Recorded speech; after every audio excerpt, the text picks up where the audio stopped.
applause to our keynote speaker for our convention today, Mr. Henry Cervantes.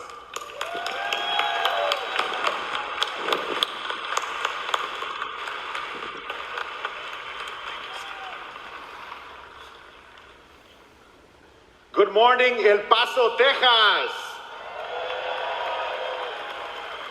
Who are we? Who are we? All right. So, good morning to all of the faculty and staff who serve the El Paso Independent School District.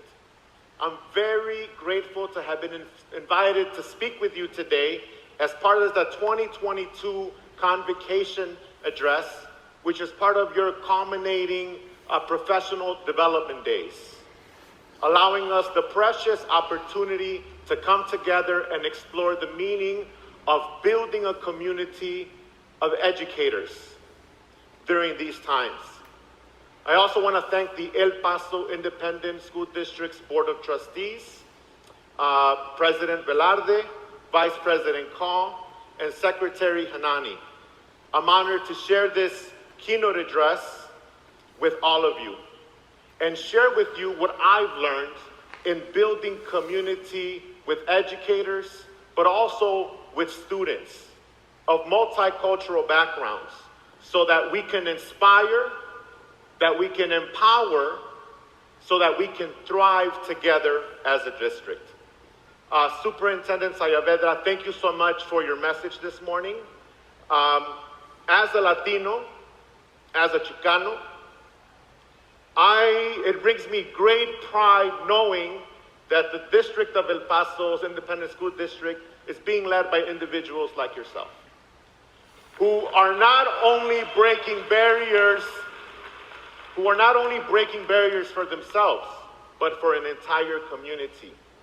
And your impact will be felt for generations to come.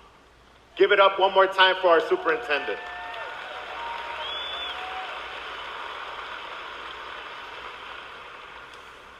I'm thrilled to be here today in person. I understand this is our first convocation in over 2 years, and it feels great to be here in this present moment.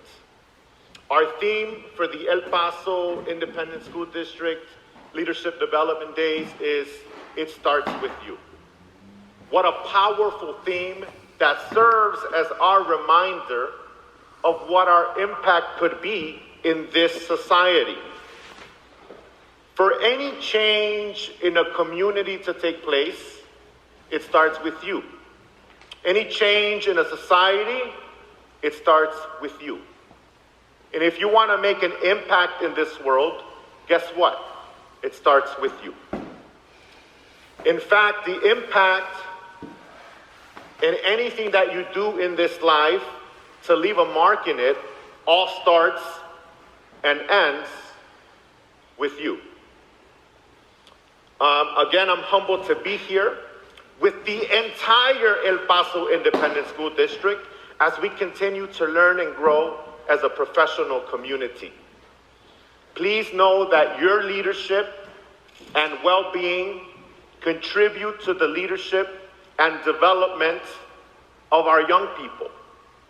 So whether you're a teacher, an administrator, a paraprofessional, a custodial staff, a security guard, you are providing an incredible service to our young. Directly or indirectly, every moment you spend with our young people has the infinite potential of having a great impact to them. Every moment in our schools is a precious moment to build the society we want to become. And in those moments, it all starts and ends with you. As you've noticed, my message to you this morning is titled "Towards Teaching and Learning, Towards Healing, Hope and Social Change with Young People." Now, I've never shared this with educators in the past, but back in the day when I was an elementary school student, it was teachers and the staff in the schools that saved me. There is no exaggeration when I say the word saved, because it was individuals like yourselves who work with young people every day that made an impact in my life. Individuals just like you. Now, I mentioned this, I'm Mexican American, I'm Chicano, I'm Latino, and I don't know if you ever heard of the phrase, bien educado. Ever heard that term before? Say it with me, bien educado. In my culture, in my tradition, being bien educado says a lot about a person. The literal translation means to be, quote unquote, well educated. But in our culture, it goes beyond the literal translation of those words. For by being bien educado, it doesn't mean the degrees you have. It doesn't mean the certificates you hold. It doesn't mean how far you went to school or didn't go. For us, it means more than that. Bien educado, or being well educated, means having character.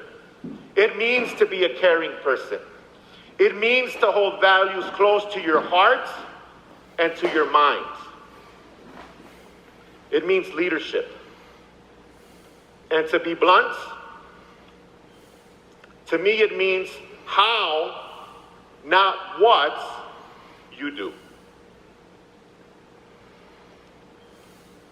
These qualities of building character, of caring, of holding values dear to our heart, all begins with you.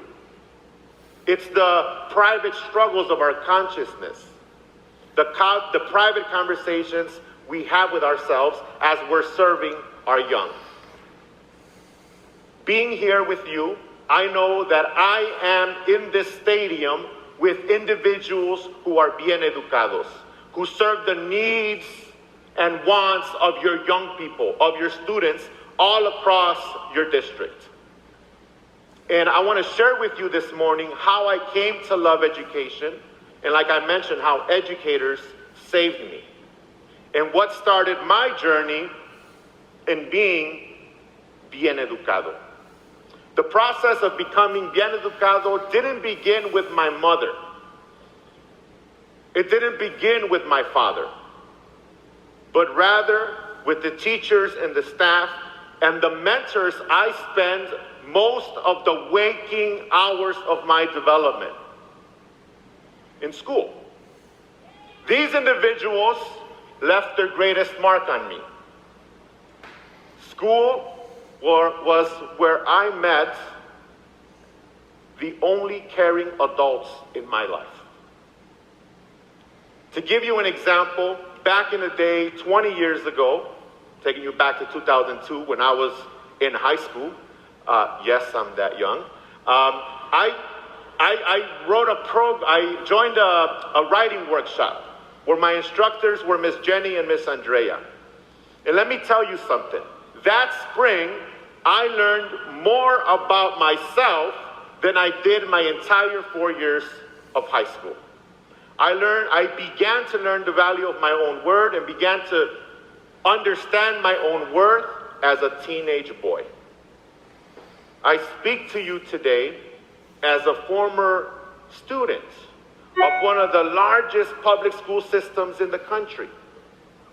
And I remember back in those days, in my freshman class, more than half of the students did not graduate.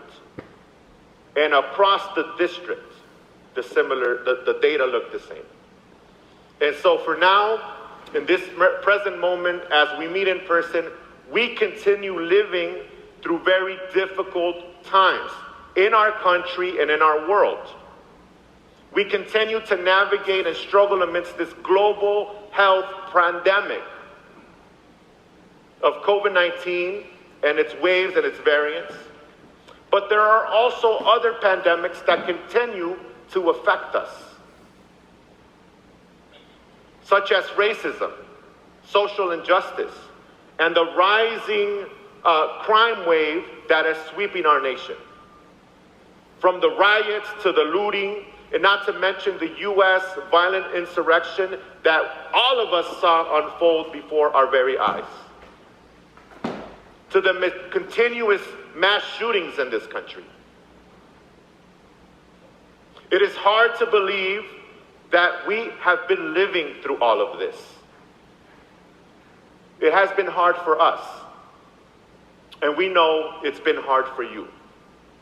But we know, as professionals, that those of you who provide services to our young, if you are not well, then we cannot be effective. So I thank you once again, all 8,000 of the staff members of El Paso Independent School District, for all of the hard work and dedication that you provide to our students. Our cities in America have been rocked by protest, by violence, and violent crime.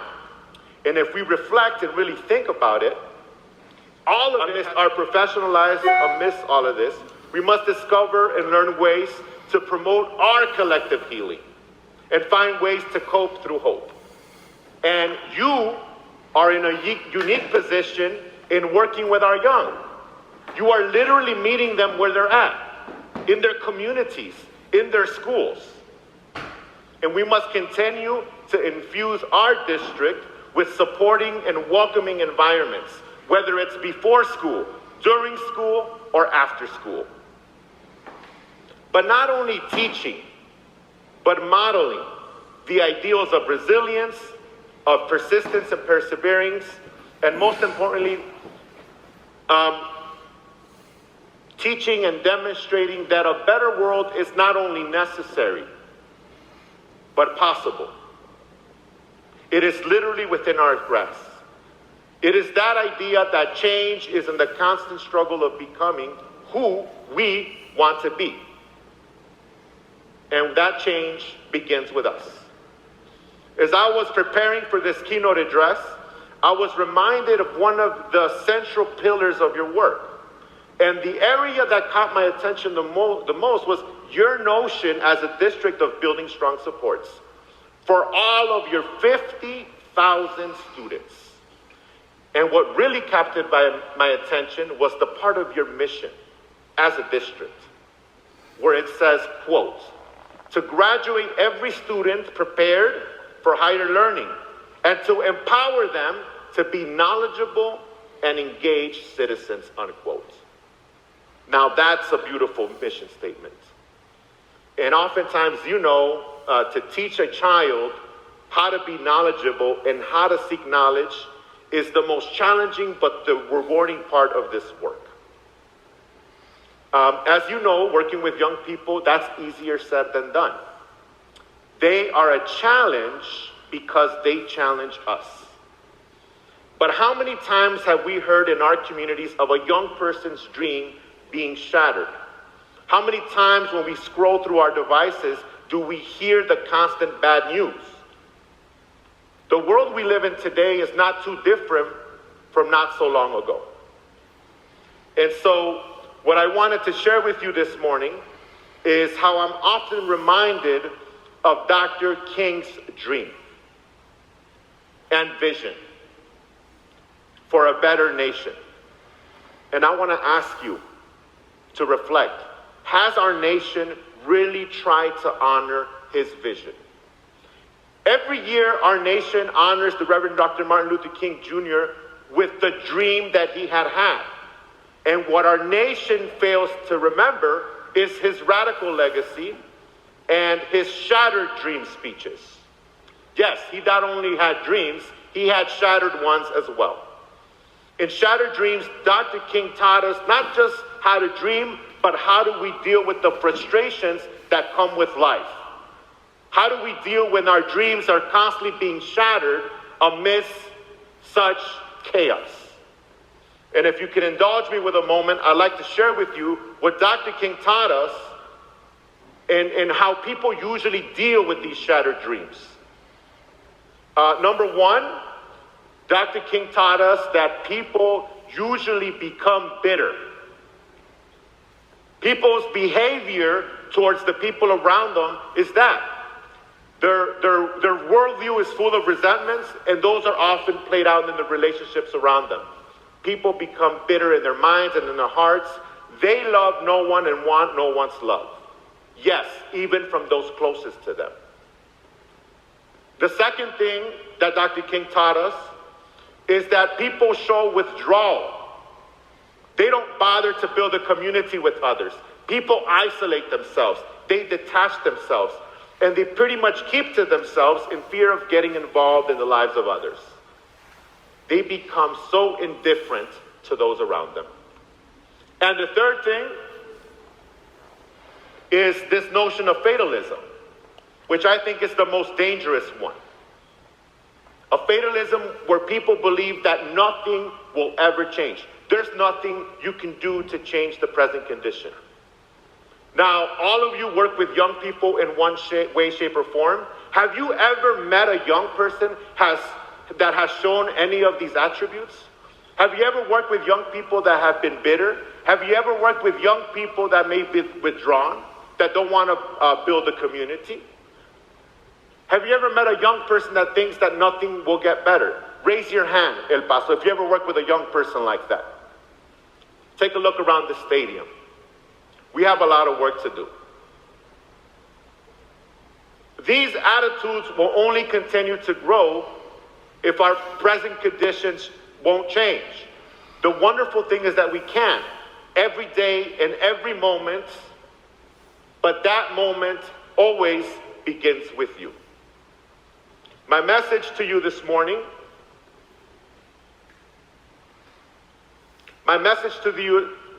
is that schools collectively across this district have the power to begin to provide that opportunity. We need to continue to create an environment that breaks through the bitterness, the withdrawals, and the give-up attitudes that are so prevalent in our society. Where do we start?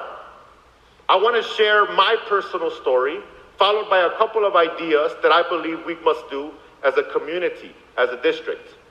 Now, I grew up in a border town community just like El Paso. A border town at the crossroads of two different languages, two different customs, two different cultures, two different countries. My mother crossed El Paso al Norte when she was a teenager. And I grew up in my barrio, La Villita, little village, where I was taught as a child that violence was the only answer to all of life's questions and the solution to all of my problems. I thought violence was absolutely normal. My mother and father had a very violent breakup, and my mother remarried an abusive and alcoholic man who would later, become my stepdad. Somehow I was taught to believe in the certainty and effectiveness of violence and its effectiveness more than the effectiveness of love or speech to solve a problem. Machismo, I thought, was the way to go. Nobody ever questioned it, let alone challenged it. If you strike fear, people will shut up. This is one of my earliest lessons as a child, the lessons of violence in this world. My earliest childhood memory was of my mother and my sisters and myself being beaten, not only physically, mentally, and emotionally. The violence I encountered and was subjected to in my own home further reflected the violence in my community. I became so immune to the violence that I normalized it. Perhaps it was my way to cope. But when I was in high school, a domestic issue happened in our house, and as children, we went to our rooms and we hid until the violence ceased. But this time it was different. This caused my younger sister, who was in 6th grade at the time, to go in the bathroom of our apartment. And she committed suicide. Those years were hell for me.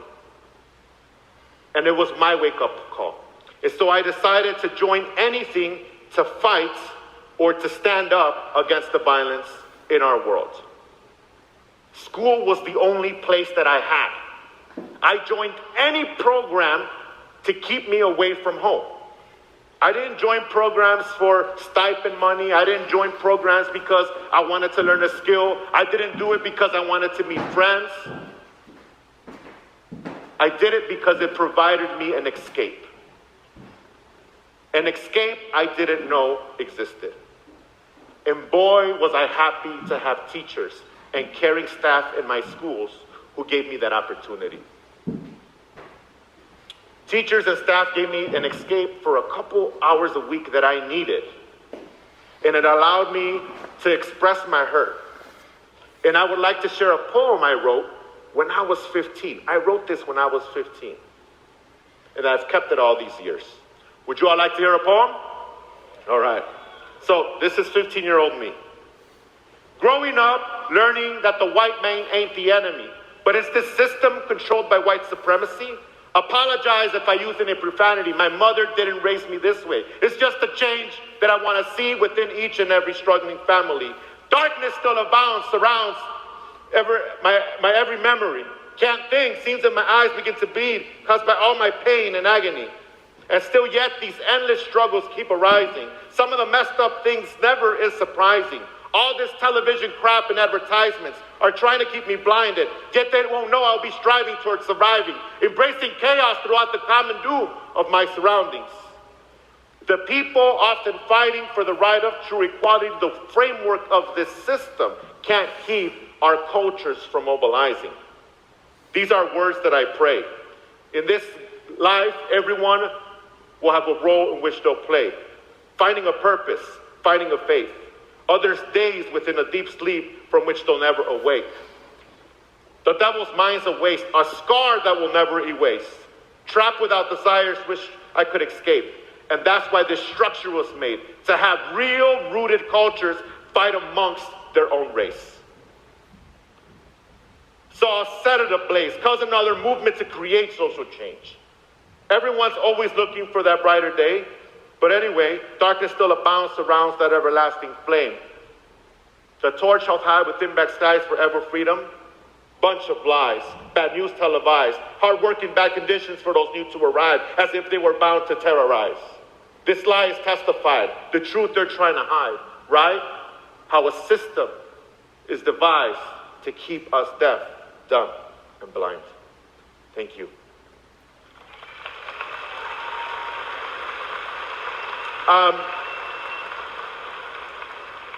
School gave me the opportunity to express that pain.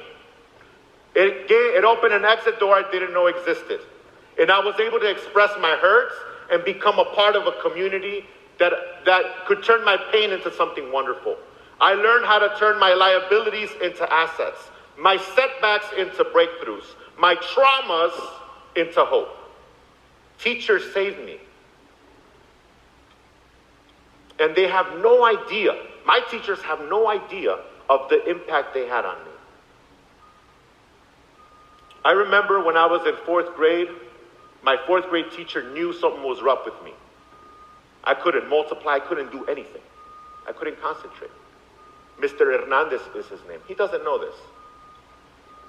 And he gave me a test in such a way that in my practice today, when I work with students, I do this now. I look at students as people, as individuals, not as numbers, not as data. And he knew I was struggling. He said, come here. Henry, stand right there. I'm going to give you a test. And I want you to dictate your answers, and I will write the answers down.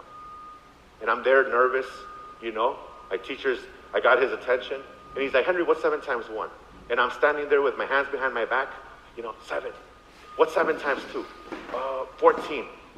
Mr. Hernandez taught me the value of compassion. He taught me how to literally think on my feet. When I graduated from university, I was taking those advanced math courses, and I mastered them. You know who I thought of? Mr. Hernandez, for teaching this boy how to think on his feet. Let me tell you something as I move to my conclusion. How we teach and how we serve is more important sometimes than what we're teaching. is how we do it. It is not how, but the what that young people see and pay attention to. Sometimes a caring adult, a caring individual, is all a child needs to thrive in this world. I'm not just saying that, the data says it as well. My recommendation for teaching professionals at the El Paso Independent School District, for all of you, okay? These things help me, and I hope that they can help your young people, okay? My first recommendation for you as a staff is to create an environment that is joyous and celebratory. Oftentimes, our young people are most exposed to trauma and bad news and injustice and violence that it becomes difficult for them to count the positive things in their lives. So set an atmosphere for them. Celebrate their accomplishment. Make it a point to highlight that regularly. Whatever it is, find it. Maybe it's an essay they wrote. Maybe it's an action they did. Maybe it's a test they did and they mastered it. Celebrate it. And be specific in pointing it out. The second thing is to ensure that we have an invitational and inclusive space across our district. Ask young people for their opinions and validate them. Don't dismiss them. Acknowledge them. Say things to them like, you are onto something here. Can you help me understand? Wow, that's a powerful thing you just said. I've never thought of things like that before. Don't we like it when people hear us out in our lives? Let's do that with our young. And when they do this, and when you do this, they notice. One time I was mentoring gang youth, and this young man who was in a gang, he said, hey, Mr. Henry, man, why do you care so much about the young people? And I stood there shocked because he was being serious. He was asking me a question. I don't know if you've ever been in a classroom where students don't ask questions. But this came out of his heart. Those are the moments I'm always striving for.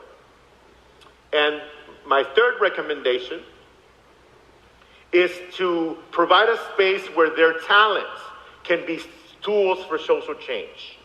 We need to remind our young people that the most powerful tools they can have in this life are the things they already work with.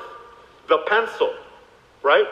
The art materials, the microphone, their instruments, their hearts, their voice, their minds. Remind our young people that they've already mastered the tools to change the world. By doing these three things, I think we're providing the antidotes that Dr. King warned us about. By doing these things collectively, we are struggling against the bitterness, the resentments, and the give-up attitudes in our society. As I conclude this keynote address, there's something I found meaningful in my work with students and teachers across districts just like yours. We obviously know that school is more than a place where students go to learn and get assignments. They're precious spaces and places where we provide opportunities for them to begin to discover who they are when they're not at home. Make use of it. Whether you're driving the bus or you're teaching cooking or you're teaching reading or math or sports, whether it's debate or gardening or communication, music or dance, we must continue to make our learning spaces more joyous, inclusive, and places that promote social change. The purpose of this convocation is to learn of ways to connect, to inspire each other, to empower each other so that we can thrive. And I challenge you, each and every one of you, to think about what you can do to make that happen. You provide our young people your time, your attention, your talents, your service. And what you are providing our young people is the opportunity to discover who they are. Students in our schools are in the most important transitions of their life. Just think about that. They're transitioning from childhood into adolescence, And for those of you who work in high school, from adolescents to young adults, make use of it. The safe spaces in our schools are a luxury. The vast majority of students of color in this country cannot afford. Learning never stops. So I invite you to do the same. Look within yourself and try to look at the world through the eyes of the young, and you might learn something. Take care of yourselves because our young depend on it. Keep encouraging them. Keep mentoring. Walk with our youth as they heal, because healing is a part of our struggle and our pain. Somewhere long ago, I remember hearing someone say, the purpose of a community is to build a common unity. Let that common unity this year be towards inspiring each other, to empowering each other, so that we can thrive as a district. And if you do this, then I think you can truly make a difference in the life of a student. Thank you, El Paso.